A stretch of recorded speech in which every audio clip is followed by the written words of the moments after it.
Cloudy skies with some sun maybe a little bit later. And for those of you who need a refresher on how the Visa Championship Series works, the athletes' performances correspond to a scoring table that allows throwers to be compared equally with jumpers, sprinters, and distance runners. Points are awarded throughout the series, culminating at the AT&T Outdoor Championships in late June.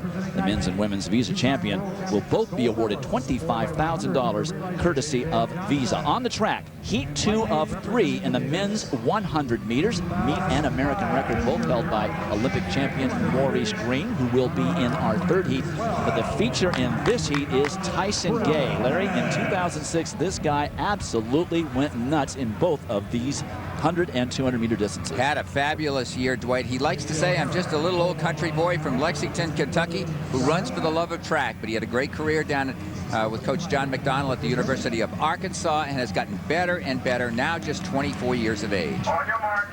Let's take a look at who he will be running against. Wes Felix, who is the older brother of Allison Felix. Mark Burns, who has run well here. Bernard Williams, a medalist in the 200 meters in Athens. Dwight Thomas of Jamaica. The top two finishers in each of these heats, plus the top or fastest 3 times overall, will qualify for the final, which will be held at 2:40. And Dwight, we're very, very deep. The United States is in 100, 200, 400 meter running. You see this in Europe at the major invitationals, not in the United States, where they run heats. And it's kind of a treat to see more sprinters when they're as good as these guys are. And we've got a stand-up by, I think that's Bernard Williams putting his hand up. And for those youngsters out there in high school who do not get false starts at all at their meets, always better that if you are uncomfortable in the blocks before they bring you to set, to put your hand up. That way you do not suffer a false start. Of course, here, the first false start will go against the field. And then the next false start, if we have it, that will be a disqualification for the athlete who commits it. You know, you mentioned earlier, Dwight, about the all-time sprint doubles. Michael Johnson and he are very close as far as having the best performance combined at 100 and 200 meters. And Tyson Gay's run 9.84 seconds, American record 5/100ths of a second faster, and he has the 4th fastest time all time at 200 meters. Just a great, great performance, and still very young as far as his sprinting future in front of him. Former NCAA champion when he was at the University of Arkansas. Very slight for a sprinter, but obviously hidden strength. Set. Stand up. Okay, that is False start is charged to the entire field. there is a first of false start, as I mentioned earlier. So now everyone has a false start. So let's reset the field for you. Wes Felix in lane 2. The lane 1 is open. Mark Burns of Trinidad in 3. Tyson Gay, as we've been mentioning, in 4. Bernard Williams, bronze medalist in the 200 meters in Athens. Then Dwight Thomas of Jamaica. J.J. Johnson, then Terrell Kimmons. Top 2 finishers and the 3 fastest times throughout the 3 heats will advance to the final.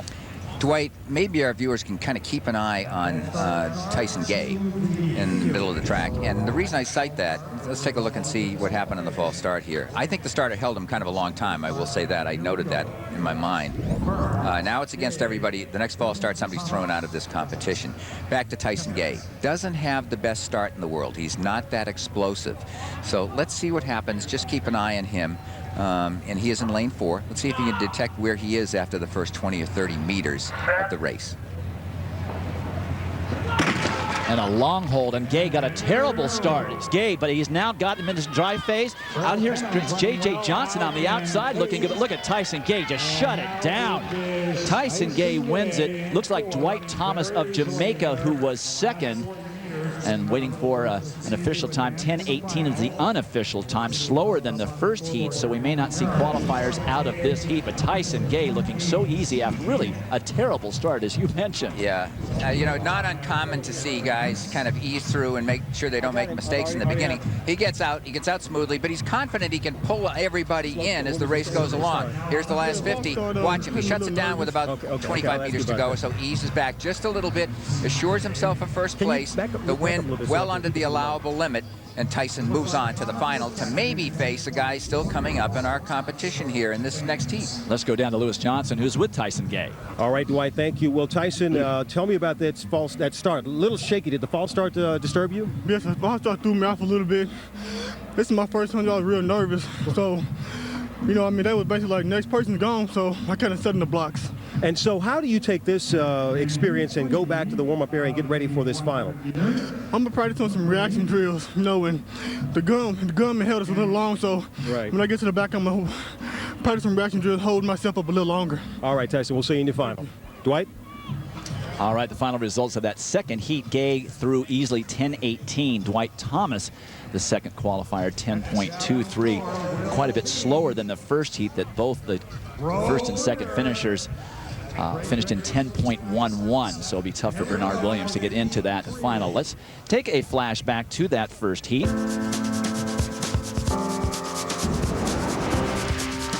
Derek Atkins in lane 6 and Doc Patton in lane 3, very close at the finish. That is in the all black. You can see Derek Atkins of Bahamas. And you know, he's did it up in Berkeley. He ran the fastest time in the world, 9.98 seconds did Atkins, kind of a new star. He went to Dickinson College in North Dakota. Wow. Came out of that school and has now progressed to the point where he has the fastest time in the world to his credit. You know, 9.98 is not going to stand it for too long. Now heat 3, and you can't help but see in lane 4 the American record holder, former Olympic champion, Maurice Greene, 3 times the world champion. But boy, has he had trouble with injuries over the last few years. You know, the Today show just got through doing Where in the World is Matt Lauer? Where in the world has Mo Greene been? And we have some answers for you. It's been 05, really, when he pulled out of the final at the U.S. Championships. And 2 years he's been beset by injuries. Motorcycle accident, injuries, didn't heal well from other injuries that he had, not aligned to the motorcycle accident. And it has been a very difficult period. The road to success is always under construction. And for Mo, for the last 2 years, it certainly has been. He ran once indoors, went up in the air halfway through the race, did a barrel roll like a football player, and that was the end of the indoor season. No injury, but he stumbled, and he has waited all this time to get started for the outdoor season. And Maurice Greene, one of the athletes winning the Triple Crown, Olympic gold medal, world champion, and world record holder all at the same time. Maurice Greene did dominate the sprints in much the same way as Carl Lewis did back in the 80s. But it's a long road back for the 32-year-old, and he decided he wanted to start here. Dwight, to give you just an idea, our viewers, while we have Mo on the screen there, his world indoor record at 60 meters, I did all the math and made the conversions. The football 40 he can cover in between 3.95 seconds and maybe 4 seconds flat. That was in his prime, obviously, before the injuries. He's now 32 years young. Won a bronze medal in Athens and felt that he made some technical mistakes in that race that kept him from repeating as Olympic champion. So Mo Greene in lane 4. Outside in him in lane 5, the Olympic champion in the long jump, Dwight Phillips, who oftentimes competes in the 100 meters. And I think a smart move. Go back to Carl Lewis's days. Look how fast he was down the runway. Sergei Bubka, the great pole vaulter, was invited once to compete on the Soviet national sprint team. He was that fast in the pole vault. So Phillips working on his speed here for the long jump.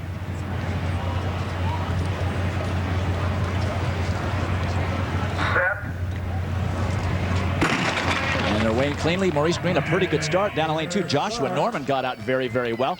In lane 5, that is Dwight Phillips, and Greene is way behind. It is going to be Josh Norman and Steve Mullings of Jamaica right in there as well. But Mo Greene not looking good at all. He will not be advancing to our final later. And you know what we're seeing, Dwight? We're seeing from him right now the same limp that I saw 2 years ago. I don't know if it's it looks to me like it'd be the same area of injury, the same leg. You know, maybe it's just not coming around. Watch Mo Greene. He doesn't really get out well from lane 4. He is struggling right away. Doesn't have that dynamic lift that he always had early in the race, and it just is not there. So it looks like Mullings and then Phillips at the finish. Let's take a look at the results. Remember, the top 2 finishers automatically moving on, and it is Steve Mullings of Jamaica, then Dwight Phillips. So we will see them in the final later. Let's go downstairs to Lewis. He's with Maurice Greene. Well, Dwight, we're all wondering, Mo, what was your body telling you as you came down the track? You know, it's a little hard out here today. My body's not feeling that well. I just wanted to come out here and just get a race in no matter what. I got some things I need to work on, get a little stronger. I just couldn't get out the blocks and couldn't get on top of it, but I'll be all right. But in training this week, didn't your body tell you that you might be able to perform better than that? I'm sure you didn't expect that type of performance. No, I didn't expect that. You know, but you got to come out here and see where you're at. So that's the most important thing. I know where I am, and I know what I need to do. All right, Mo, thanks. All right. Dwight? All right, Lewis. Well, we'll be back with much more of the 2007 Adidas Track Classic. Stay with us. The 2007 Adidas Track Classic is brought to you by Adidas Running. Impossible is nothing. Visa, go on, live life. And remember that no matter what it takes, life takes Visa.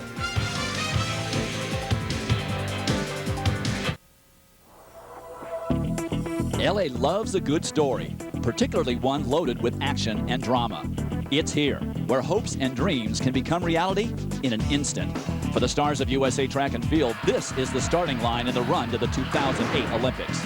Allison Felix wants to turn silver into gold, while Jeremy Warner looks to continue his 400-meter domination. So many rising stars: Marcia Vett Hooker, the X-Man, Xavier Carter, America's vault queen, Jen Stuzinski, and the Arkansas connection, Wallace Spearman and Tyson Gay. Lights, camera, action. It's the Adidas Track Classic.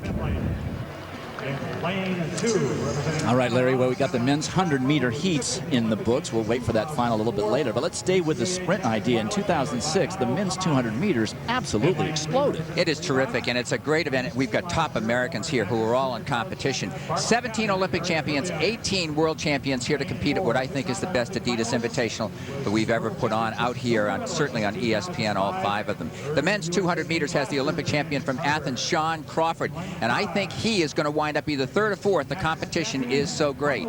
In the men's 400 meters, the Olympic champion, the world champion, Jeremy Warner, here to strut his stuff, I think, and show his specialty in front of this crowd. The women's 200 meters has the silver medalist from the Olympics, the world champion, Allison Felix, who I think is so good she could beat any NFL football player in a half a lap race around the track. She's that good. Sounds like a challenge. Now going completely the other direction, a world record attempt in the women's 2-mile. The brilliant Ethiopian Meseret Dafar has come here, and this woman hopes to become the fastest woman of all time at the 2-mile distance. I think she'll do it. It should be a great treat for the fans. All of that still to come, but on the track now, the men's 400-meter hurdles, meet record by Brashawn Jackson, a very good early season time, and he has the best time in the country this year.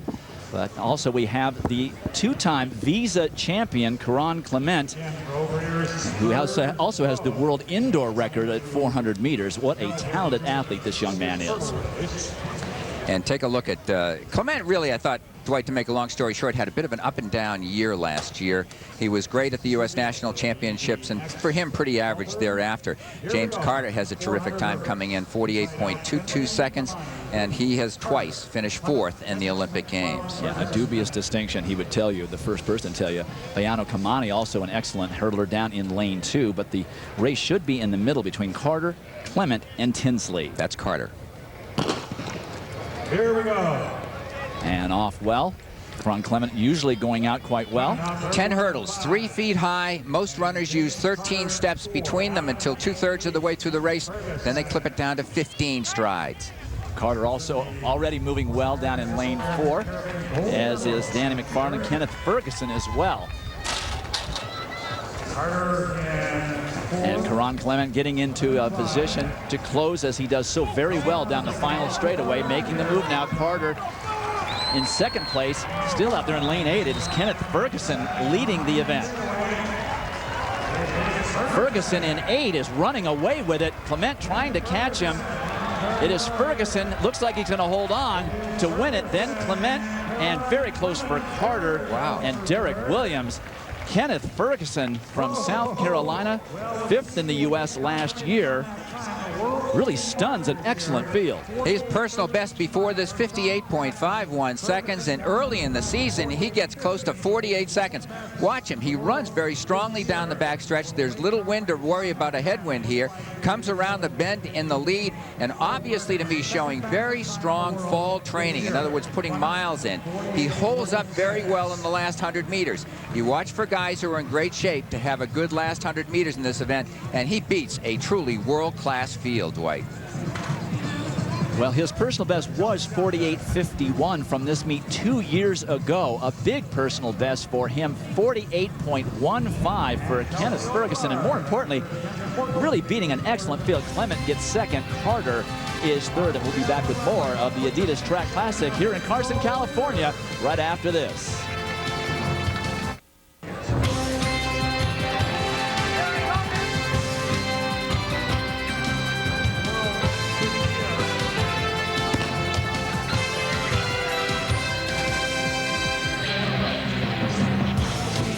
And we're off to a great start here at the Adidas Track Classic. But one of the greatest adjuncts to these Visa Championship Series events is the opportunity for a local school to host some of the superstars of the sport for the Visa Be a Champion program. For more, here's Lewis Johnson.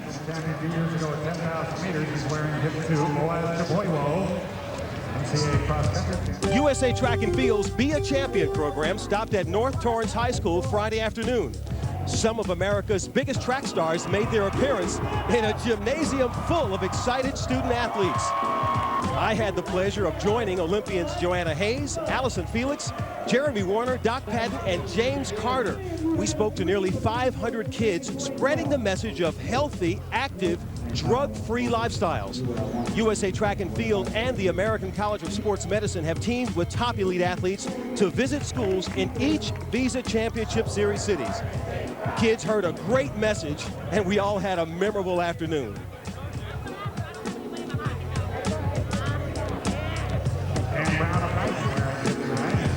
You know, Larry, that's a great program. Those kids love seeing those stars of track and field. They really do. You know, we've seen many different clips and talked to the athletes after they have gone over there. They're all pumped up and they're psyched about it and they love to do it. It's a great thing to pass on to prosperity. Okay, it's the Subway Series. Yankees, Mets, Sunday Night Baseball, presented by Taco Bell as part of Rivalry Week, presented by Bank of America on ESPN at 8 Eastern. Coverage begins at 7 Eastern with baseball tonight, driven by Chevrolet. For more information, log on to ESPN.com. Yankees off to their worst start ever under Joe Torre. Their drive for the division lead needs to start now and will likely take the remainder of the season. Speaking of potential comebacks, America's grande dame of the pole vault, Stacy Dragila, is attempting to reestablish herself after several years of injuries and surgery in 2006. The event's first Olympic champion feels like she has some unfinished business. I was 23 when I first started pole vaulting and was one of the first people here in the United States to take it to another level. I have goals out there still that I think that I can achieve, and after 2004 of not having a stellar Olympics, I was frustrated, thought I should retire. Then something just kept coming back inside of me saying, no, you're not done. And you know, it comes back around that I love what I do, and I can't imagine doing anything else right now. I have to be real with myself, and reality is I am getting older. I have to be smarter in my training. I have to be told that over and over again from my coach. I train with a bunch of college kids that are 19, 20, 23 years old, and I want to go out there and do everything they do. And sometimes my coach just says, no, just walk away, go home now, go to the ice tub. So it's hard. Being honest, I'm not in the best of conditions. I've had tons of setbacks this early outdoor season. You know, I know Jen's already posted a pretty high mark. So if I can just go into this competition and worry about Stacy and not worry about what Jen's going to do, then I'll be okay. Come nationals, I'd love to be battling with her. Stacy has already said that she wants to be among the top 3 vaulters by the end of the year, and as she acknowledged here, she's not there yet. She's only cleared 14 feet, 1/4 of an inch in a few competitions coming into this. Well, we will show you Stacy Dragila's early jumps here in the pole vault. Stay with us for that. Welcome back to Carson, California, the 2007 Adidas Track Classic. First stop in the Visa Championship Series. And we're going to give you the last couple of laps of the men's 3,000 meters. When they cross the start-finish line, there will be exactly 2 laps remaining. Boaz Chiboyo of Kenya leading over Juan Luis Barrios of Mexico. And then Seth Summerside, Abdi Abdurrahman, the American transplant, American citizen. And then Anthony Famiglietti after Josephat Boyd. So still a very tightly bunched group of 7 or so up front. Dwight, the pace for the first 800 meters with no rabbit in this race was 2 minutes 4 and 7/10 seconds by Boaz Chaboyo. He took the lead and kept it very honest. They passed the mile mark in exactly 4 minutes and 10 seconds, and now things are heating up in the backstretch. It's been a very solid pace. These guys are on tap to run very close to 2 4:10 miles back-to-back. 3,000 meters, if you're not familiar with it. Picture your track, your high school track. It's 7.5 laps of that event. 8 laps would be a full virtual 2 miles. Josephat Boyd of Kenya has now taken over the leading duties. Juan Luis Barrios of Mexico right there. But more importantly, Anthony Famiglietti now moving into tie for third on the rail with just a little more than 1 lap remaining. Famiglietti and Barrios raced neck and neck last month at the Mount Sac Relays. Both can kick well, both can run well under 4 minutes for the mile, and this is going to turn into a very fine last lap. Look at how many guys stuck up together here in a distance of almost 2 miles. So just 300 meters remaining and about 7 athletes still very much in it on a very solid pace. Famiglietti into the lead with a little more than 200 meters remaining. Famiglietti has shown great range, Dwight, in the last couple of years, getting his metric mile time down to 3:35. Terrific 1,500-meter time. And what you're seeing now is the sprint speed he can show. All the way up to 10,000 meters, he's run brilliantly. Look at this kick. He has really blown this open. When you consider 200 meters ago, it was very, very close. Famiglietti easily opening up a 10-12-meter lead, coming cruising in 7:41.27 unofficially. Famiglietti looking in great shape, and still with a little more than a month to go till the national championships. Juan Luis Barrios of Mexico hanging on. Josephat Boyd of Kenya coming up for third. Dwight, that time, it's early season now in the world, but there have been some international major meets like this one throughout the world, and this ranks as the 8th fastest time in the world this year so far by Famiglietti. His nickname is Fam, came out of the University of Tennessee, lives most of the time in New York City. Very few world-class guys do. He spent a month at altitude training at the U.S. Training Center in Flagstaff, and he's been healthy for a couple of years, and one of America's best steeplechasers in the last 7 years, has shown his range from the mile to the 10K distance. Congratulations to Anthony Famiglietti on really a terrific performance here. Well, Anthony Famiglietti turning the tables on Barrios from the loss he suffered in the 5,000 meters about a month ago at Mount Sac. Famiglietti showing great speed and mid-season form. He wins it over Barrios, and then Josephat Boyd ends up third. That works out to about a 4:09, 4:10 mile for almost 2 consecutive miles. Well, it'll be interesting to see how he's going to go a little later in the season. Let's take a look at the women's pole vault. Here's the American record still held by Stacy Brigila. Jen Stusinski, who has sort of taken over the mantle the last few years, has the best jump in the country this year. And a very solid field, as it always is here at the Home Depot Center. Jillian Schwartz, an Olympian from 2004 in the meet. Mary Sauer, also an Olympian. Chelsea Johnson, collegiate record holder. And let's take a look at Brigila's first 3 jumps. Very tough conditions here, Larry, at the Home Depot Center in the early afternoon because of the crosswinds on the runway. Dwight, very good point. The practice sessions for the last 3 days had the ladies vaulting here with a tailwind, and all of a sudden it becomes a crosswind, throws your steps up, really kind of messes up everything, and it may affect the ultimate height today that we'll see. So she didn't even go for the bar on her first 2, so now she's looking at a no height, which she has not had many of in her career, but the great competitor that she is, she clears easily on her 3rd and final attempt, season best. That was a good attempt. That was a fine attempt. 14 feet 3/4 of an inch, and 36 years of age young. We're going to see more of Brigila here this afternoon. And we will check in with her a little bit later as the bar continues to go up. But when we come back, one of the toughest events and most competitive in the U.S., the women's 100-meter hurdles.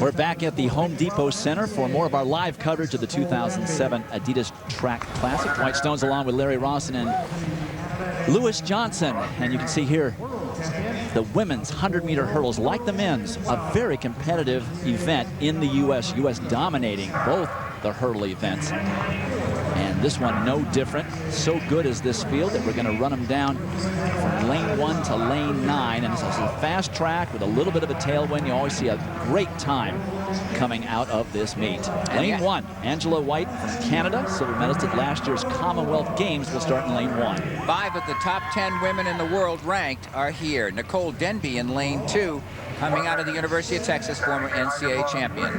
In lane 3, Perdita Felicien of Canada, the world champion in 2003, but disappointed by falling at the 2004 Olympic Games. And one of the real comers in the sport, just 23 years of age, NCAA champion last year and national champion Jenny Powell will be in lane 4. Get the camera to move over there to Jenny Powell. She was very, very strong at both the 100 meters and 100-meter hurdles in 2006.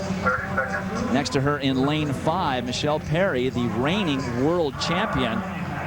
Won that title in Helsinki, ranked #1 in the world the last 2 years in the women's hurdle event. One of the great names in track and field, Dwight.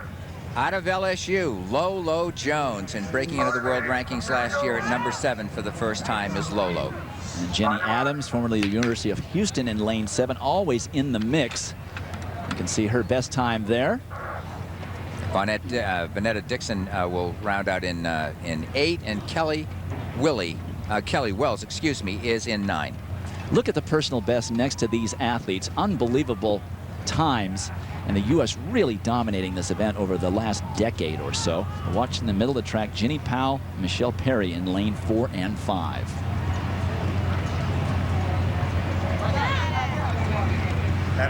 And Michelle Perry puts up her hand. Doesn't feel quite comfortable in the blocks. Always better to do it that way than try to make a good start out of a bad one. Let's go down to Lewis Johnson. Well, Dwight, while we wait for the ladies to reset here, down track side, we've got a bit of a breeze. You mentioned it earlier, but that breeze is blowing right directly behind the ladies and down the home stretch. We have to remember, Larry, I'm sure you can attest to this, that with hurdlers, steps are so important, and positioning over the hurdles is so important. So if the wind gets to be a bit much, it can affect their stride pattern. Lewis, that's a good point. I've been watching the wind. It has been under 1 mile an hour for most of the runners. And so take a look at some of the PRs we're talking about. You get under 13 seconds. You are just terrific hurdling. On a world-class level, look at all these ladies that have done that. Several of them under 12.5 seconds.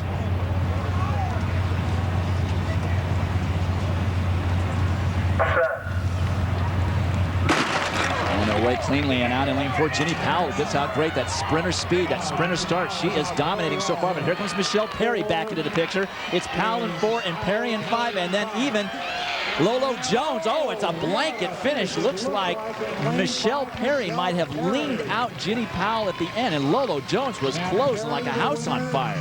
Wow. It says Perry is the winner, 12.58 seconds, the fastest time in the world this year. And second place, Jenny Powell, just 3/100ths, Dwight, behind. Almost a blanket finish, the top 4.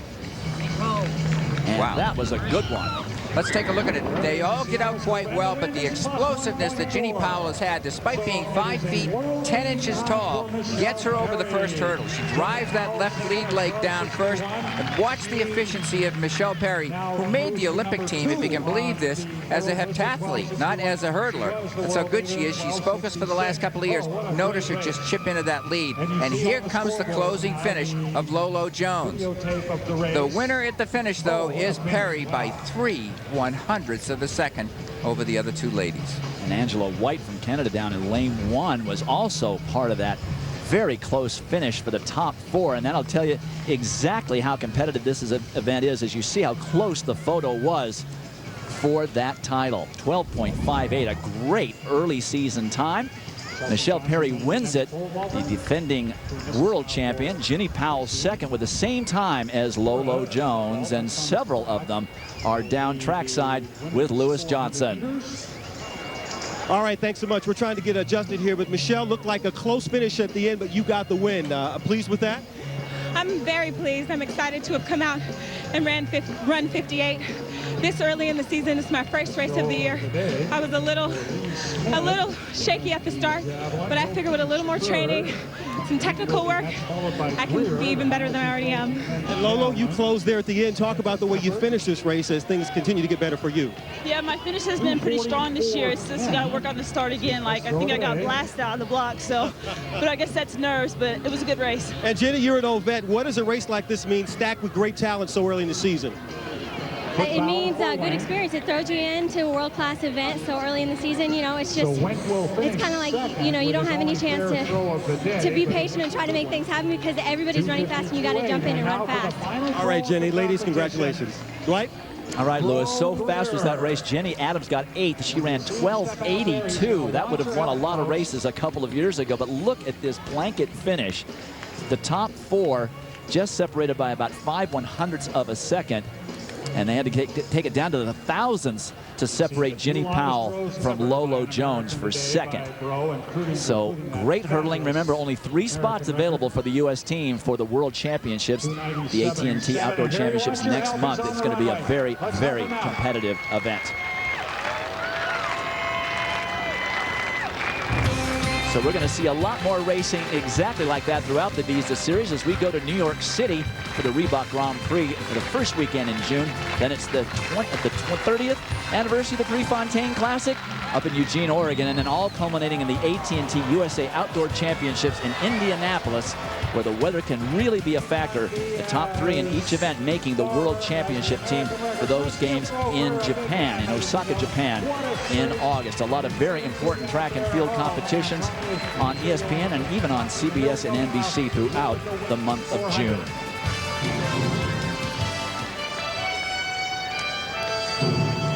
Next event on the track, the women's 400 meters.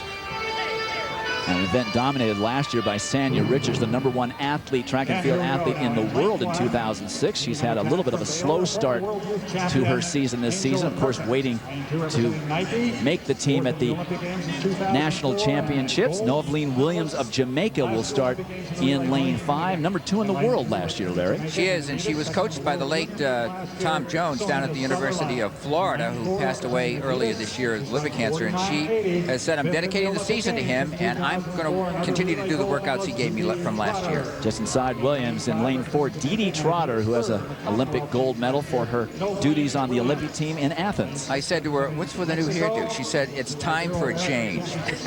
She said, maybe I'll run faster. Well, she's a great finisher. She can be coming from way back and still win the races. We take a look at how they will line up. Angel Perkins in 2, Monique Hennigan, a very good 400-meter runner for the U.S. in lane 2. Then Trotter in 4, Williams in 5. Hazel-Ann Regis of Grenada will also be in lane 7. A very, very good field. Weather's starting to warm up a little bit. Sun's trying to peek through. And this is known to be a very fast track here at the Home Depot Center, a Mondo track, great for competition. Dwight, Ana Guevara, formerly the #1 ranked 400-meter hurdler, 400-meter on the flat runner, who dominated the event for 3 years earlier, scratched. She was a late scratch here and is not competing, but the talent, as you say, is so deep. Did some math here, and these women will cover almost 9 yards a second and do it for a full lap of this track. Sub 50 has now become the standard with Sanya Richards breaking the American record. A 22-year-old American record did she break last summer, and consistently in the low 49s and now high 48s. Keep an eye out there in lanes 4 and 5. In lane 4 is Dee Trotter. Lane 5 is Noveline Williams from Jamaica. And Williams going out well. Trotter back a bit as she is wont to do, but she has incredible finishing strength and speed. Williams continuing to press. She has made up the stagger on Gabriela Medina of Mexico. One benefit, Trotter can see Williams on her outside. Trotter's been bothered a little bit by hamstring problems. They seem to be holding up fine right now, the woman in orange. Noveline Williams continuing to lead as she powers through the turn. Trotter making a little bit earlier move than we are normally used to seeing her. She in almost the all orange, coming right up on Williams' shoulder. Dee Trotter in great position coming down the finishing straight. They'll get a little bit of a tailwind, but Noveline Williams showing a lot of strength, holding her off. Trotter making that early move, really compromised her finishing strength, and Williams wins it. Trotter second, and out there in lane 9, Sharifa Lloyd of Jamaica appeared to come up for third. 50.66 for Williams. And she just held off Dee Trotter. You don't see that happen very often. Not at all, but that's the 4th fastest time for a woman at 400 meters in the world this year. The best by Allison Felix, who we'll see later at the 200 meters. 50.4 is the best in the world so far. Let's take a look at the backstretch. And you see the move up that was made on the backstretch down by Dee Trotter. And she gets within about a step or so, maybe even less, of Novaline on the outside. And as Dwight has said, she is known for good finishes, and she really made a move too soon. She probably thought she had more left in the tank than she did, but down the home stretch, it was Novaline that had the strength to pull away. Williams ranked number 2 in the world at 400 meters last year, and she shows her class here at the Adidas Invitational today. Coming in from the head-on position, Trotter just falling apart a little bit, trying to change her race tactics, but it did compromise her great finish. Novaline Williams winning at 50.66. Dee Trotter for second at 51.13. And as we mentioned, Sharifa Lloyd of Jamaica at 51.36.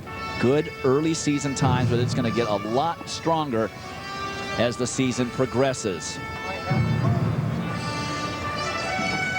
Tomorrow night on ESPN, it will be the classic Yankees-Red Sox, and the Yankees really in a hole, losing a lot of games to the Boston Red Sox this particular season. So watch for that. The Yankees really having to get on their horse if they're going to have a chance to be players in that Eastern Division in the American League. Go Sox. Absolutely, I'm with you. On the track, the men's 1,500 meters, and Rashid Ramsey ran that great time, the best time ever run on American soil for the 1,500 last year at this meet. Augustine Choge has the best time in the world in 2007, and some good U.S. runners starting to step up with the 1,500 meters. Alan Webb, of course, we know is right in there, but Chris Lukasik, 23-year-old, really starting to show some potential on not only the domestic scene, but also the international scene. Of course, Gabe Jennings, there's a name we know, 2000 Olympian, a free spirit, former Stanford Cardinal, has shown some flashes of brilliance, second at the Nationals last year. He certainly was, but he's been struggling this year, Dwight. I talked to him, and he's training down at the U.S. Olympic Training Center in Chula Vista much of the time. He's run a couple of 800s early in the season, and just said, just kind of trying to get back to where I've been. But as you said, this is pretty deep. Gu Ming is here, China, trying to send their international athletes who might represent them in Beijing to competitions in the States and in Europe to sharpen up and hopefully improve their performance. And there you look at Saeed Ahmed out of Boston, and had a terrific career at the University of Arkansas, where he trains with Alistair Craig and several other top runners, Josephat Boyd, who ran the 3,000 meters among them. David Krummenacher also in this field, moving up from 800 meters, former world champion at the 800-meter indoor distance. The rabbit in the race will be a top 800-meter runner, Sam Burley, who trains with Lukasik down just outside of Washington, D.C. And Lukasik was ranked number 2 in the United States last year. Also in the race, Nick Willis running in 3rd place right now, coming back from 2 serious stress fractures he had during the winter, and he's really been only putting in regular mileage here now for about the last month. And last weekend won the Kip Keino Mile up at Ithaca, New York, right around 4 minutes on a windy day. So his fitness is coming back. We'll see what happens. A very competitive race this should be. Alistair Craig, formerly of the University of Arkansas, also right up there in 4th. Currently, Saeed Ahmed, his former teammate, tucked in behind Sam Burley. Willis, so good is he that he actually has the New Zealand record for 1,500 meters, having broken John Walker, the Olympic champion's national record in the 1,500 meters. Former Michigan star is Nick Willis. 57.6 right on schedule. The athletes were hoping to go by the first 800 meters in about 1 minute and 54 seconds. That's really trucking well. And Burley was going to run another half lap, trying to pace everybody and pull them along here, and then drop off. The race is the plan of attack right now, but he's doing his job. Burley, a fine 800-meter runner. 154 is a walk in the park for him. If he can get him all the way to the 1,000-meter mark, that will be very helpful. To mention, we've seen some good 1,500-meter times and performances on this track in this meet, most notably Rashid Ramsey, but also Alan Webb with a breakthrough performance here in 2004 that really paved the way to making his Olympic team. David Krummenacher moving it up to the 1500. He can't decide which he likes better, the 800 or the 1500. And coming up to the 800-meter mark now, we'll see how Sam Burley is doing pulling this crowd along. And he's doing okay, Dwight. It looks like he's slowed down a little bit on that pace. They're not going to be 154. 157 is the 800 split, so he's got to step it up here for the guys. The pulse rate of these milers in a race this hard for so long, almost 4 minutes, really gets them up close to 200 beats a minute, if you can believe that. That is maximum capacity a human being can do, and that's up there close for almost all of the last lap of this race. Really doing a nice job getting them to the 1,000 meters. And now Ahmed, followed by Willis, then Alistair Craig. Adam Goucher down there also, currently in 5th place. And Bell left. Krummenacher trying to hang in there, but way back in 9th currently. Said Ahmed already starting, you can see the turnover starting to pick up. Willis looking very easy and very relaxed. In 2nd place is Alistair Craig. Peeking over his shoulder to see where everybody is. He looked left and then right is Willis. And Willis is trying to stride by everybody. He's got great acceleration. When he was injured, he said, I could do some things that increased my power in my legs, he said, to help my sprinting capability, and I hope it helps me this season. And he certainly glided easily into the lead. Down the home stretch, it's Nick Willis of New Zealand, who just missed making the Olympic final at 1,500 meters in control. Willis looks pretty easy. Looks back to see where Alistair Craig is, but Craig's not done running. Rob Myers moving up on the outside, doesn't have enough left. Willis is going to win it. Craig 2nd, and then Myers 3rd, 3:35.85, a very good time for a guy who's been coming back from some injury issues. Should give him a good sense of where he is early in this World Championship season. So Sam Burley went out great the first lap, but slowed down a little bit, got a little bit more tactical, I think, than they expected. That was the turnaround I talked about in the back stretch. And he looked left first, then he looked right, and then he began to move into the lead. And stalking him there was Alistair Craig, knowing he's got to worry about the speed of Willis. Willis has got 1 minute 45-second 800-meter speed, and that's an important role when you're a miler. How fast are you at shorter distances? That dictates how fast you can kick. And look at the rest of the field. Lukezic in the orange shorts trying to move up there and past national indoor champion Rob Myers behind him. And these guys flew that last lap. It was very fast, and the winning time is turning out to be the 8th fastest time in the world this year. He cracks into the top 10, does Willis, off a fairly modest first 800 meters. Great run. So Willis wins it, 3:35.85 over Alistair Craig. But Rob Myers got the Olympic and World Championship A standard for the 1,500 meters, and that is a major accomplishment for Rob. Well, a lot more to come, including Tyson Gay, a great 100, 200-meter sprinter. Can he get even better than in 2006? Stick around and find out.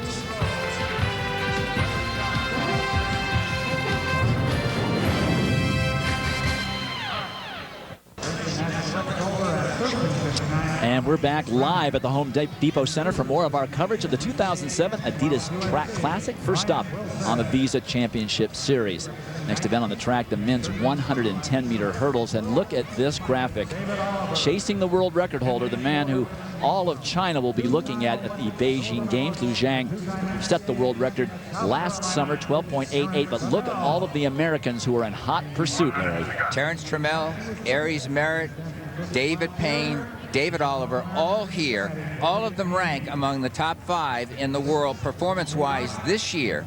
And Lu Zhang is tied with David Oliver, the man you're looking at right now. Both have run the same time, 13.14 seconds for this. There's Terrence Trammell. He's just 100th of a second behind. He has been the dominant man here for the last couple of years for the United States. Trammell, twice the silver medalist at the Olympic Games. David Payne, big breakthrough in Doha just a week ago. And he had the indoor season this year. His improvement was really stark. And Aries Merritt leaving the University of Tennessee early, one of the great young hurdlers, up and coming, and a tough event to crack into in the U.S. Again, just 3 spots available to each of these athletes for the World Championships. And of course, we haven't even included Alan Johnson, who was actually a late scratch here today. Merritt, you mentioned, improved a lot. 6th in the world last year. Watch lanes 3, 4, 5, and 6. And we'll have to see if that's a gun malfunction or somebody jumped. And Larry, I have to tell you, this starter has really been holding the sprinters a long time. Dwight, I was just about to say the same thing. Just about to say it. It's not rhythmic. They're anxious, and he's holding just a slight beat too long, I think. And that did result in a false start earlier. And Tyson Gay had mentioned to us that he was going to go back and do some reaction drills and knows that the starter is holding him a little bit longer. He's probably right behind that starting area, trying to get a sense of something going on as we take a look at the young Aries Merritt, just 21 years of age. 2 points. It behooves the athletes to know that the starter holds them long. He's got the right to do that, so you adjust mentally, number one. Number two, for some reason, hurdlers jump more than sprinters. That's correct. Don't know why. I don't know why, but they do. And Terrence Trammell, a very good sprinter in his own right. Many times during indoors, he will compete at both the 60-meter dash and hurdle events, has won both of them several times. Payne out of the University of Cincinnati, and I know I said that correctly. My colleague Lewis Johnson went to that school. I'm not giving it my Bostonian accent of naughty. So resetting, middle of the track, David Oliver in 3, then Trammell in 4, Payne in 5, Aries Merritt in 6. No false start charged.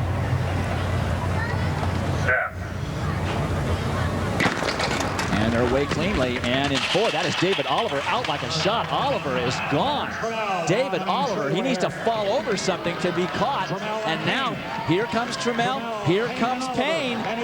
But David Oliver, oh, I'm wrong. It is Terrence Trammell in lane 4. Looked like lane 3 to me from where I was. It looks like Trammell 13-17. And he ran into a slight headwind. It was Aries Merritt right at the start that something happened to. I don't know whether he slipped on the blocks. He seems to be motioning down as though it might have been the blocks that slipped. That does unfortunately happen, especially on these Mondo tracks, if they don't get the good grip. The wind, it was virtually negligible. There was no aiding tailwind at all. A very fine time, 13.17 seconds for Trammell. And Terrence, I had a long conversation with him yesterday. And we'll get into that in a second. Let's go back and take a look and see what happened at the start. Keep an eye on Aries Merritt in lane 6. Towards the center of the track, he slipped. The blocks went out. He was correct. He was pointing down to the blocks, saying, in effect, my blocks just gave way. What a tragedy. You come all the way out here, you get prepared, you get mentally prepared, and your block takes you right out of the race in a truly world-class event here.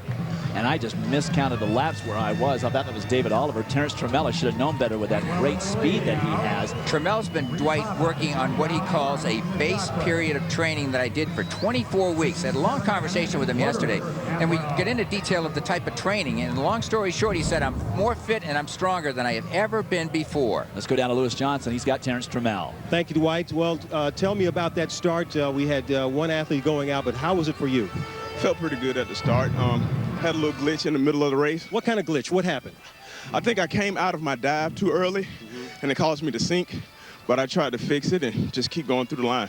And what does competition like this do for you at this time of the season when you got so many plans at the for the rest of the year? I think it's a great thing because we got so many great young hurdlers, and they push us all along. So I think this is a wonderful thing. All right, Terrence, thanks a lot. Aries, real quickly from you, what happened at the start? My block completely broke from underneath me, and so when I fell, I was expecting the gunman to shoot the gun again, and he did not. So he didn't see what happened to you in your block, and that's why you were not able to continue? Exactly. All right, how difficult and disappointing is this for you? It's very disappointing. I came out here expecting to run well, and I didn't even get a chance to compete. All right, another meet down the line for you, I'm sure. Yes. All right, thanks. Dwight? All right, Lewis. Well, Aries Merritt was DQ'd as his first indoor meet of the year. Trammell winning it over David Payne and David Oliver. And back with a lot more of the Adidas Track Classic when we come back. Back in Carson, let's take a look at what we've seen so far. Kenneth Ferguson, a upset victor and a big personal best in the men's 400-meter hurdles. Andrew Familetti running a great early season time in the 3,000. Michelle Perry with a 12:58 in mid-May in the women's hurdles. Then Noveline Williams holding off Dee Dee Trotter in the 400. Nick Willis looking very good with easy speed in the men's 1,500. And then Terrence Trammell using his great sprinter speed and phenomenal start winning the 110-meter hurdle. So much still left to come. Most notably, the Adidas men's 200 meters and men's 100 meters, and a world record attempt in the women's 2-mile by Ethiopian Meseret Defar. Well, we have quite the showdown. 4 great 200-meter runners. Only 3 can make the World Championship team. Let's take a look.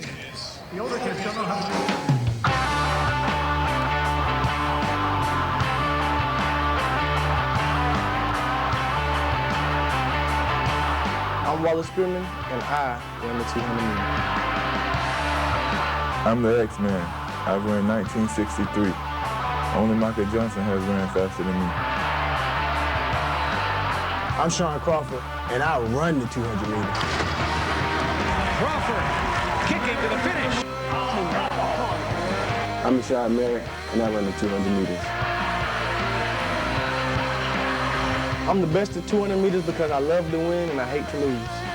I'm going to win this race because I have more heart, and that's what it takes to win the 200. I'm the best at 200 meters because when I'm focused, I just can't be stopped. And I'm going to win this race because I'm confident and I'm the strongest in the field.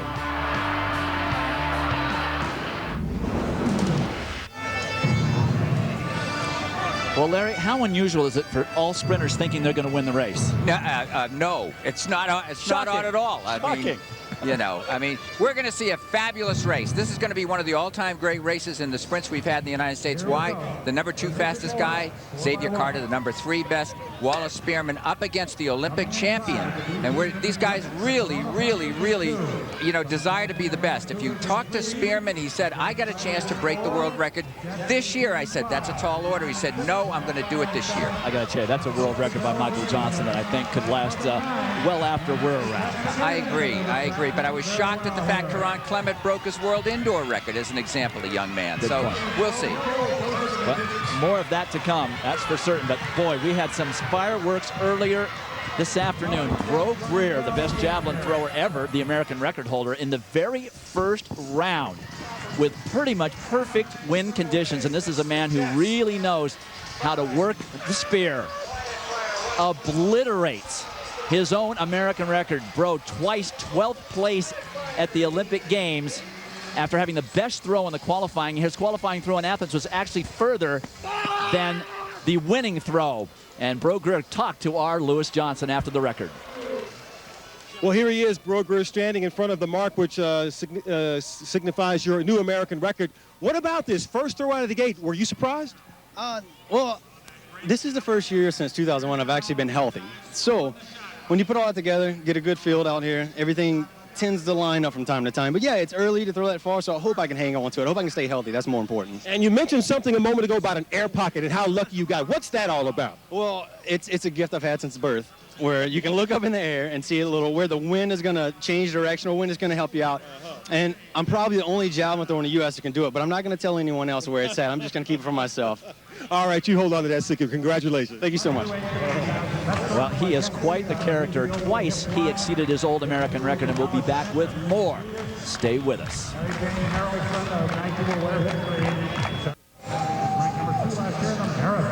We're back in Carson, California for more of the Adidas Track Classic. Dwight Stones along with Larry Rawson and Lewis Johnson. The women's 1,500 meters, 18 competitors in this field. Boy, I'm hoping it goes out fast, because if they bunch up, we could have a tragedy on our hands. Most notably, Shane Culpepper in the field, Trenair Clement, Nicole Teeter back after a couple of years. And they are off. This is the way it happens in Europe a lot, Dwight, at the major meets. It may not be 18 athletes, but it's certainly 15 or so. And they get used to the traffic if you're an internationalist, and that's the theory here. A lot of top Americans are. Matter of fact, the top Americans are really here. 4 of the 5 best women milers in the United States are in this race, led by Trenair Clement. She was the #1 American, and she has been running very well at 5,000 meters and ran a 2:01 800-meter race, personal best. And she did that earlier in the season already. Pack starting to stretch out a little bit, which is what I like to see. Madria Hyman from Jamaica is expected to be the rabbit. 64 seconds She's expected to take everybody by as they pass 300 meters here to go. That is Clement in second place, running comfortably. Shane Culpepper right behind her in third. Culpepper having a very solid indoor season and had lots of confidence coming into this outdoor season. Her husband, Alan Culpepper, one of the better U.S. marathoners on the scene. 2 Ethiopian Olympians at this distance. Always a threat are in the race. She's got 14 on her hip side, and I'm talking about Mestawat Tadesse and the other athlete, Meskarem Legesse, both of them under 21, actually 21 and 20 years of age, so the young talent from Ethiopia here. 63 seconds for the first 400 meters. Madria Hyman doing an excellent job. 2:09 is the goal for 800 meters, and then the pace could pick up or fall apart depending on tactics. Definitely heated up a little bit. The sun's starting to peek through. Temperature's gone up about 5 degrees in the last 15 minutes as Hyman continues to do her job, but Clement and Culpepper not as inclined to be right up behind her, keeping with the pace. And the rest of the field stretching out behind them. Everybody looks to be pretty much clear of any potential problems. That is Tadesse, one of the Ethiopians, Mestawat Tadesse, in right now 4th place with the orange top. You can see Jen Rhines in there. This is a little bit shorter distance for her, primarily a 5,000 and up runner. Madria did her job well. 2:09 plus for her 800 meters, and she's still forging on well here. Let's see if the pack coalesces up to her. Clement still happy to just stay a little bit behind her off the pace. Culpepper happy to be right in there as well. Teeter has moved up. Dwight, what our fans at home can do is take the winning time here today, whatever it is, add 19 to 20 seconds, and that will be what their mile time would be if you're a true miling fan. So Hyman has now gone 1,000 meters and steps away. Ternera Clement now leading the pack. The world-leading time, 4:05 by Lisa Corrigan of Australia. The fastest time by an American is Lindsay Gallows, who's in the race, 4:09.6 for 1,500 meters. They're in the bell lap, and Kristen Worth-Thomas of Canada has moved up now onto Ternera Clement's shoulder. It appears to, yes, she is taking over the lead. Tadesse now into third, looking like she might want to make a move as well.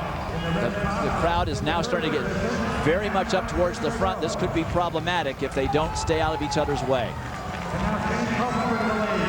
Culpepper taking the lead, and she's got a terrific finish. She's got strong 5,000-meter stamina, and look at her begin to stretch the field here. She usually doesn't fade down the home stretch, and she took the lead, Dwight, very early. Let's see what happens. 250 meters out, she just shifted gears, went outside, and started her drive, but did she start it too early? Culpepper trying to lead through into the home stretch. That is Kenya Sinclair, I believe, moving up here. It is Sinclair with her 800-meter speed. Look at this. So Culpepper going too early. Kenya Sinclair timing her kick beautifully. Clement getting third, Worth-Thomas fourth, but Culpepper may have jumped on the accelerator a little too early. Kenya Sinclair not completely impressed by that move, felt that she could cover it. And Sinclair 4:05.56, an outstanding time for early on. Let's take a look at Shane Culpepper make her move. And that is the 3rd fastest time in the world this year. Look at how bunched everybody is. Very evenly paced race. Everything worked to perfection for the athletes to get a good time today. And Shane Culpepper, who held up well down the stretch, she was just beaten by a woman who has more rapid speed. And she really drove brilliantly here, the 2004 Olympian, who took last year off to have a baby with her husband, Alan Culpepper. Look at the speed of Sinclair powering down the stretch. She and Novaline Williams trained together at Gainesville at the University of Florida and gets a personal best at 1,500 meters, does Sinclair. Let's go down to Lewis. He has Shane Culpepper. Thank you, Dwight. Shane, losing that one in the final moments of the race, what happened there? You know, usually I wait till the last 100 to go, but I kept looking at the clock and really wanted to run fast today. So I tried to go a little sooner than I normally would, and I paid a little bit, but it's a PR, so I'll take it. Important also as you look toward the rest of the season and the type of tempo that you'll need?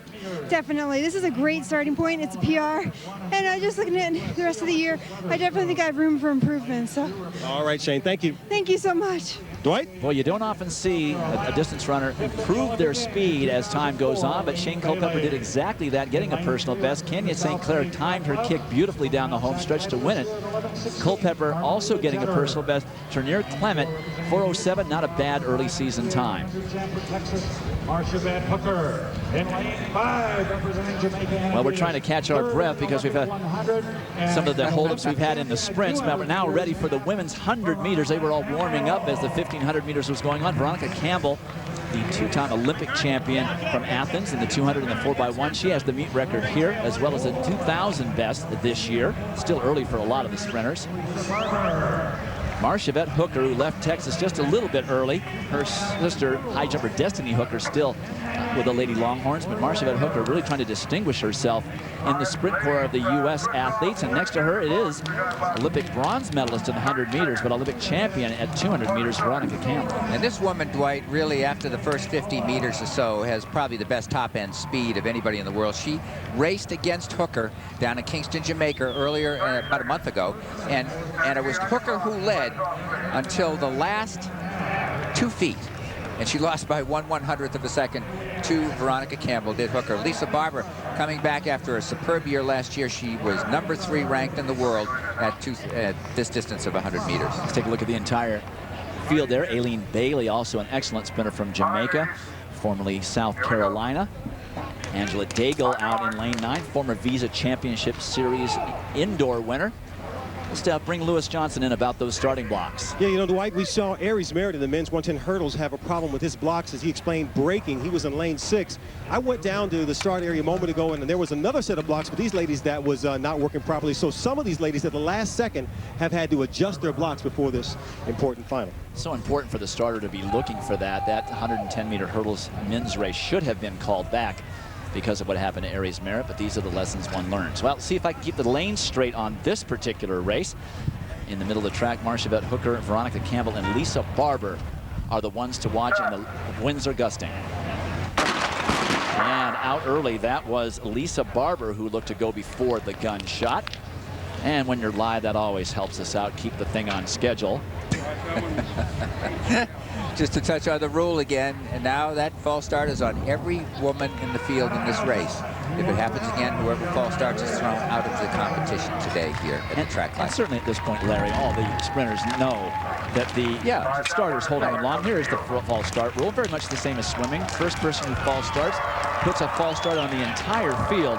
Then the next person to jump, regardless, is disqualified. And in these early season meets on a good track with a nice tailwind, you really do not want to run the risk of not being able to compete. So they will line up again. Again, the race in the middle of the track. Lane 4, Marcia Hooker. There's Lisa Barber, who did cause that false start. And in between her is Veronica Campbell, or between her and Marcia Hooker is Veronica Campbell, who loves this track, has run well on it every single time she's competed. Dwight Campbell had discussions with her in the past, and she says, I tend to fall asleep a little bit at the start. If anything, to use her phrase, I'm a little too calm. And she said, I don't react as quickly to the gun. Let's watch her in lane 5. And she's got Hooker to her left in 4 and Barber to her right. Let's see if she can get out with them, because if she does, she's got a good chance to win this race.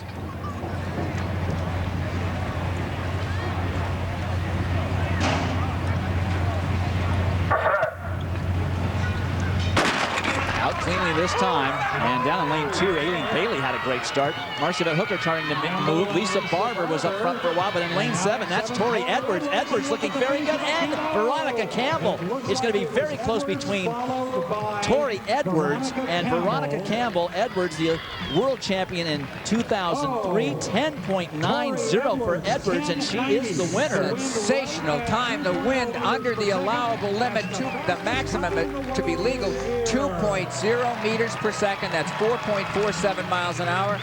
That is legal. If it was 2.1 meters per second tailwind, that's an illegal wind. And 10.90 is phenomenal running this soon. Absolutely terrific time for Tori Edwards. She blasts out of the blocks, and she really gained on everybody throughout the race. She just picked it up. She's in the left of your screen. Look at her move. And she just increases her lead and even holds off the woman with the best top-end speed in the world, usually Veronica Campbell, by a matter of inches.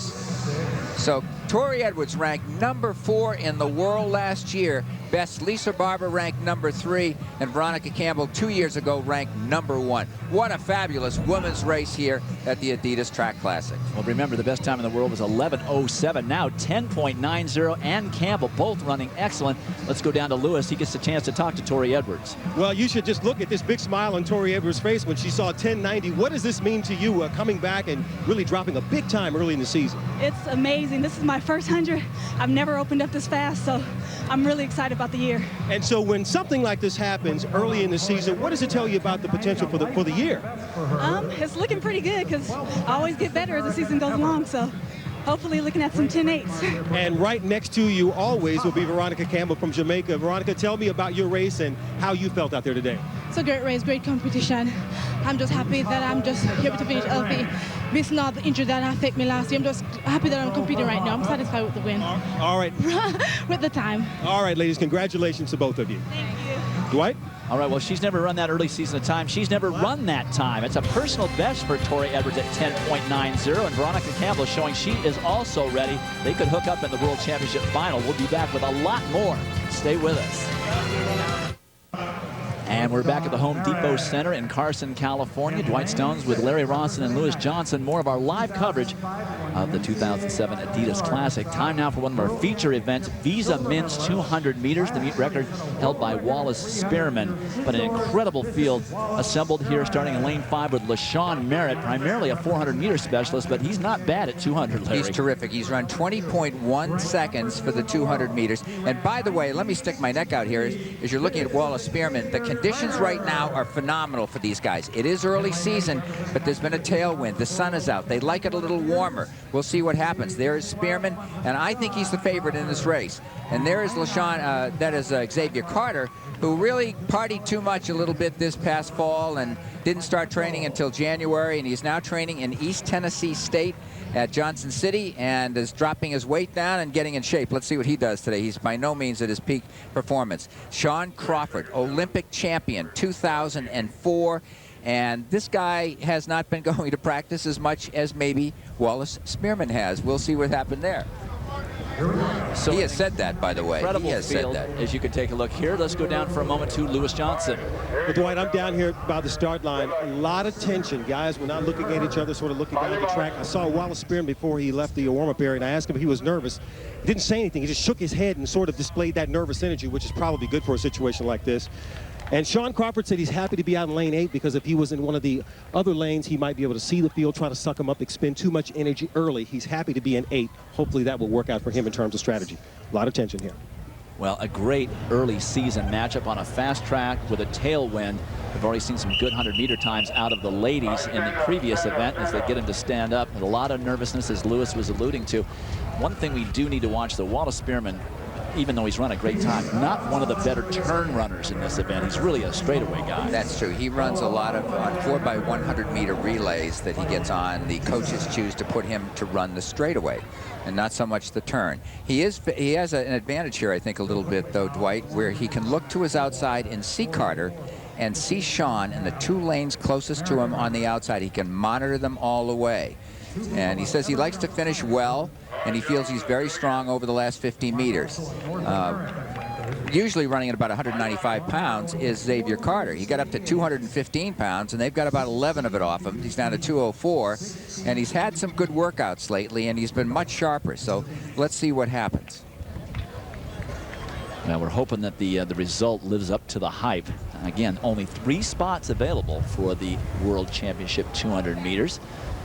As Justin Gatlin is the reigning world champion. Don't get that 4th spot this time around.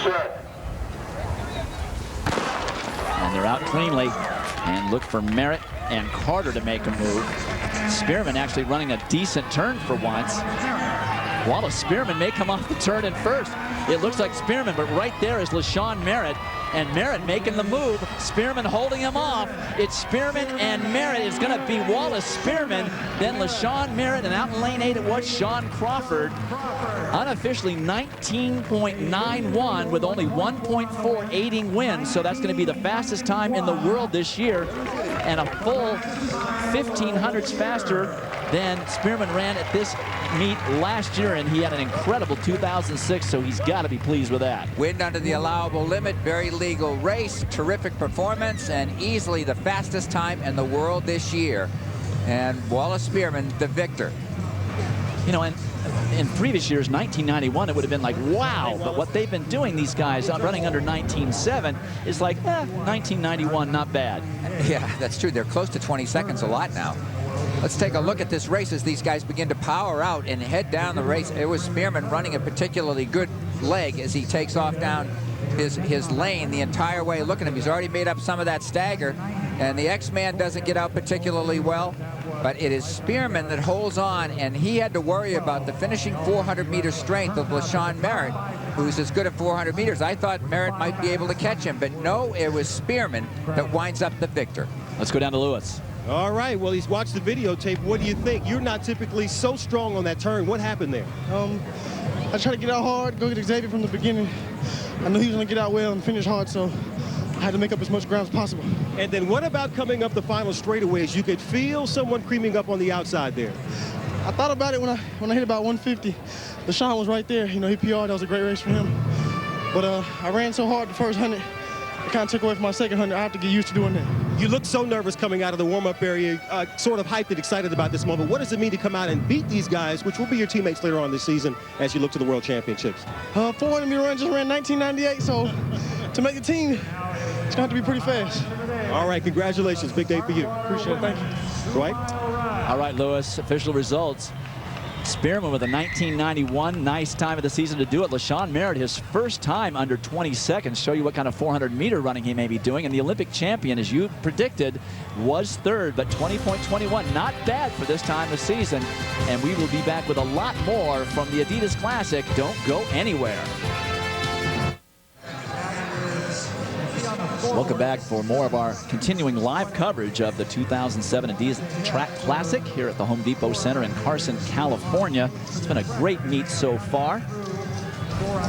And there's actually some field event action going on. The women's pole vault. This is Stacy Dragila, the first woman to win an Olympic gold medal, first world champion in the women's pole vault. Her final attempt at 14.6 3/4. She's got some work to do in the next month to try and make the U.S. World Championship team. The woman who has taken the mantle, Jen Stusinski. Her first attempt, 14.10 3/4. And Larry, that's just routine for her. Absolutely, Dwight. You know, she was a national champion within 1 year of starting the pole vault, and she had played other sports, was physically very strong and fast, and adapted to this event very quickly. And you see her just trucking right down the runway. Beautiful form, up and over. Her coach, Rick Scher, has done an excellent job working with her. American record, taking Stacy Dragila's American record away from her, which has got to be painful for Dragila. Not jumping well and seeing her record go. That it will either inspire her or bury her. And we'll be back with more from the Adidas Track Classic in Carson, California.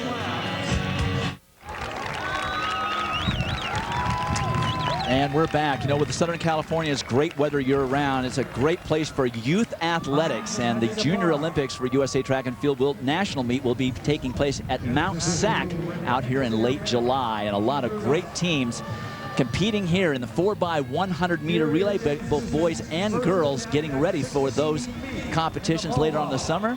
Quiet Fire Track Club winning that division of the 4x100 meter relay. And then the formidable LA Jets, always strong. Dwight, 70,000 youngsters participate in the USA Track and Field's Junior Olympic program, and 80% of the U.S. Olympic champions have come out of this program, including Dina Castor and Adam Nelson, Sonia Roberts, Allison Felix, etc. And on the track with just 4 laps to go, a world record attempt in the women's 2-mile. Regina Jacobs, the current record holder, but Ethiopia's Meseret Defar, who set a world record at the 5,000 meter distance last year in June in New York.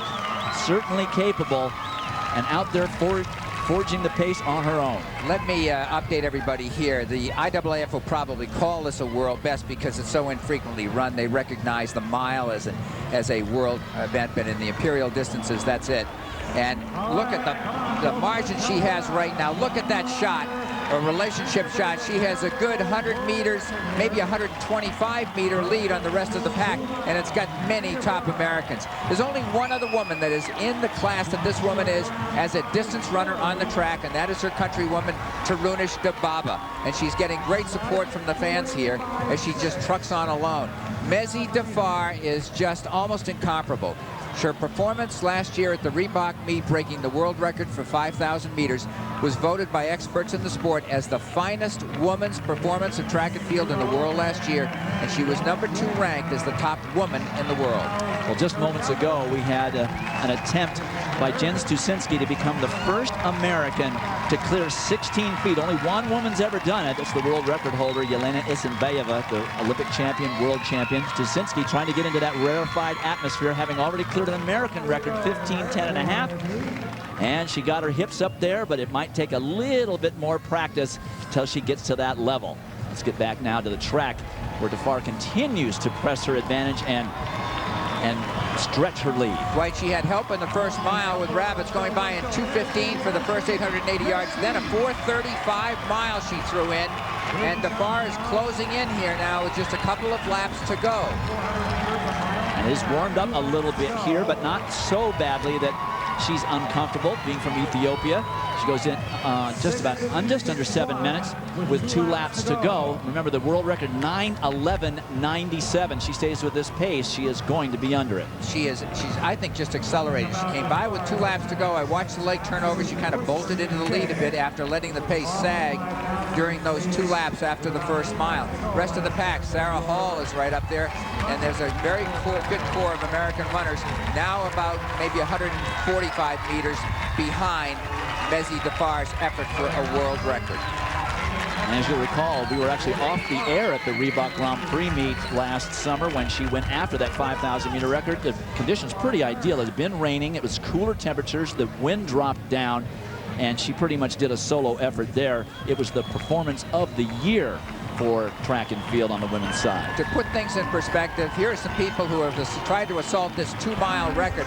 As we look at the crowd and the Ethiopians really standing and cheering her, waving the flag as she comes up to 1 to go. Here are some women in the top 6 or 7 ranked in the world at 2 miles.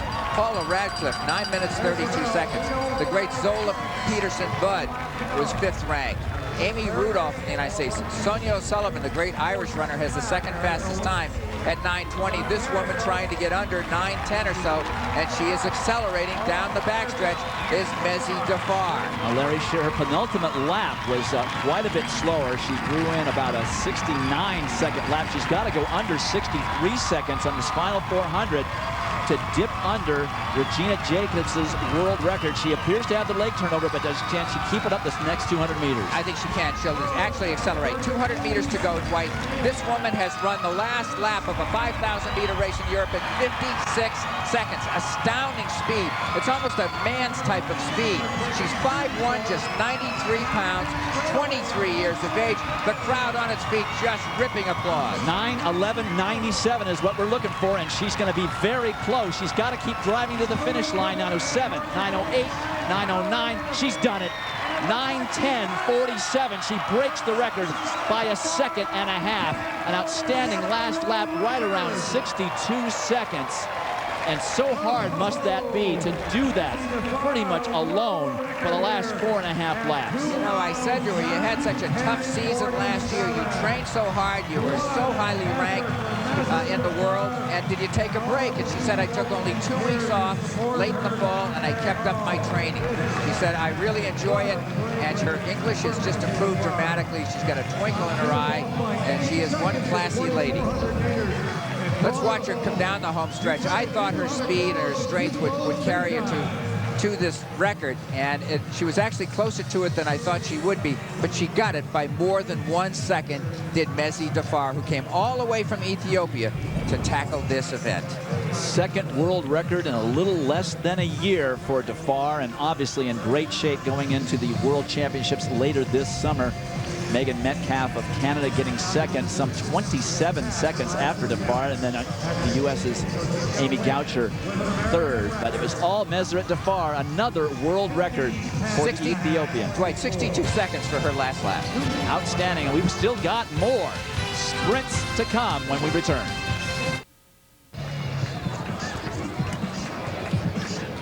We're back in Carson. Let's take one more look at Jen Stusinski's American record clearance in the women's pole vault.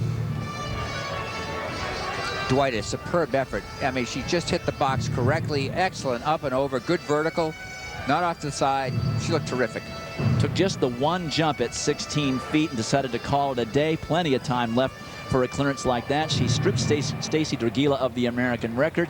And we've had 2 American records and a world record today, and we're not finished as we're now getting ready for the final of the men's 100 meters. There were 3 heats earlier. We saw Maurice Greene certainly not in form yet, but Tyson Gay looking very easy.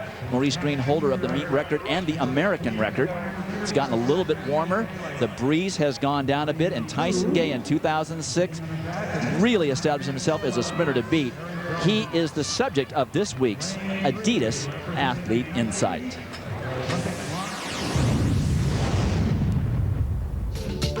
My competitive fire comes from, the track environment, the way I feel when I step on the track. It doesn't matter if any fans is out there. When I go on the track, I really feel like I'm a different person. I already start to feel that competitive edge before the race starts. Gay, terrific at the 100 and the 200, very consistent runner.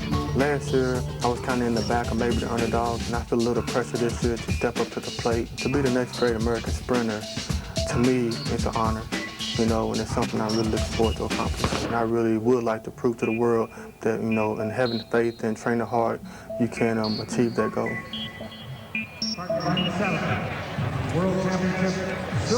Well, here are the fastest combination sprinters in history. Michael Johnson, by virtue of that incredible 200-meter record that he set at the Atlanta Games, but Gay right there behind him, ahead of the great Frankie Fredericks, the greatest bridesmaid at the Olympic level ever.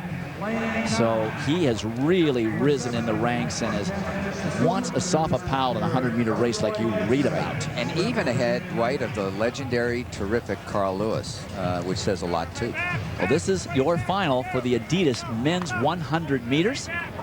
Daniel Bailey down in 2, Gary Jones, then Dwight Phillips, Olympic champion in the long jump in lane 3, Steve Mullings, then Derek Atkins, Tyson Gay, Doc Patton, and then Dwight Thomas of Jamaica. Gay will be in lane 6. And remember, he doesn't always get out of the blocks most quickly, but he holds top-end speed well. He gets up to top speed quickly in the very early transition phase of his race at 30, 40, 50 meters. And being a top 200-meter runner, he holds it well in the last 20 meters of the race. Also remember, you saw the beginning of the show, he eased up very early in his heat, so a lot more left in the tank. Conditions almost perfect right now. Now, tailwind and it's warmed up. Oh, and very quickly out of the blocks, too quickly as a matter of fact, for Daniel Bailey in Antigua. I don't know how many more times they have to shoot the gun. So there will be a false start assigned to the field, and this starter, as we've been saying, holding these athletes a very long time. Yeah, I really think I noticed that like the first time he got the gun off. It got it off successfully, but you can see athletes starting to lean forward just a little bit, and they're holding themselves back. They don't take the foot off the pressure plate. We're more tolerant as a society here in track and field than we used to be. You go back to the Greeks, and we're talking BC, of course, in sprinting. If you false started, they walked out with a bush of thorns and beat you. Not too many false starts in those days. That's probably appropriate on a live broadcast. I'd like to see that happen a little more often. Okay, now, oh boy, they're going to go ahead and line up again. The false start is on the field. We're watching for Tyson Gay in lane 6. Steve Mullings in 4 got a great start in his heat, but that's a really dangerous thing to try and get here. Cannot anticipate the gun now. If you do, you're gone. The man in lane 5 to the left of Tyson, to the right as you look down the track. Tyson's in lane 6. Derek Atkins has the fastest time in the world this year. 9.98 seconds is what they'll be shooting for.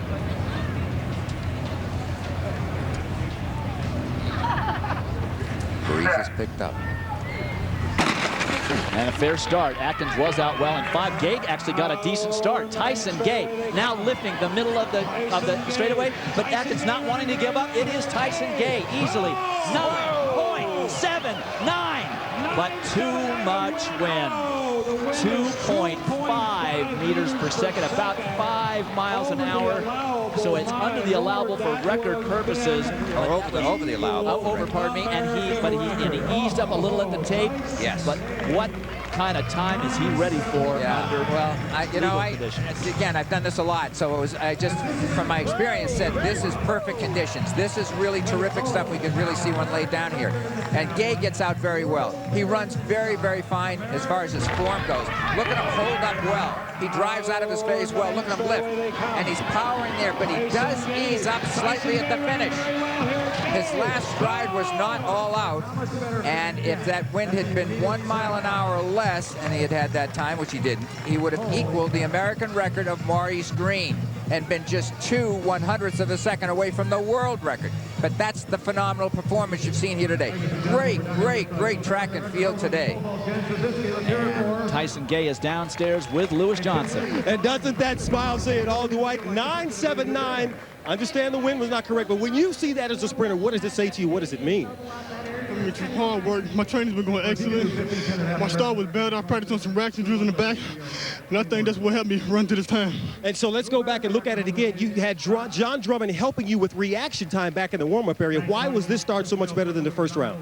I was a little more calm. You know what I'm saying? The false start threw me off again. Right. But I got relaxed and got my composure back together, and everything came together.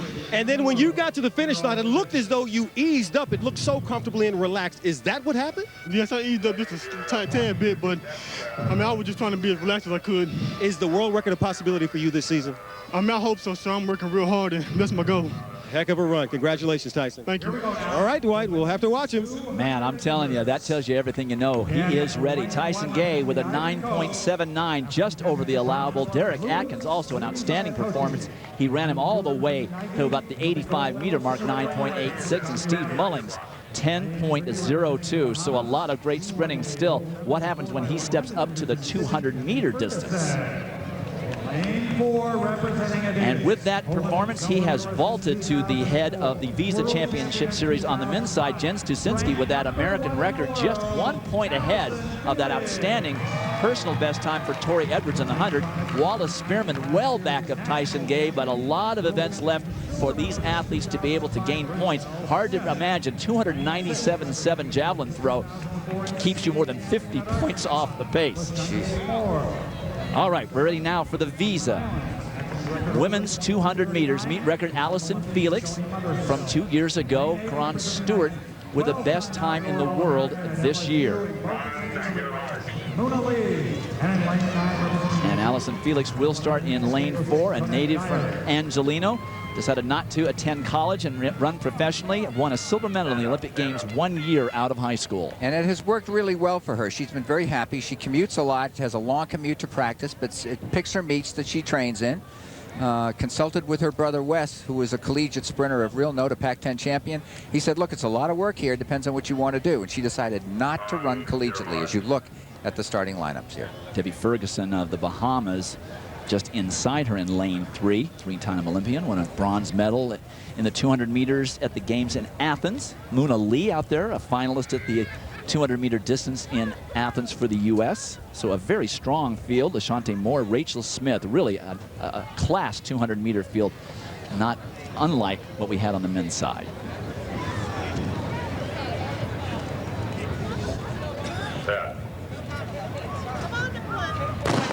And they held him a long time once again. Allison Felix looking good already. Rachel Smith out well in lane 5.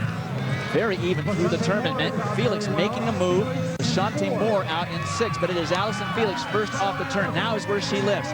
Allison Felix pulling away. She's run 50.40 for 400 meters this year, and the strength is showing. She wins easily, and it eased up 22.18. Easily the best time in the world this year. And she shatters that time by over half a second, Dwight, to put it in perspective.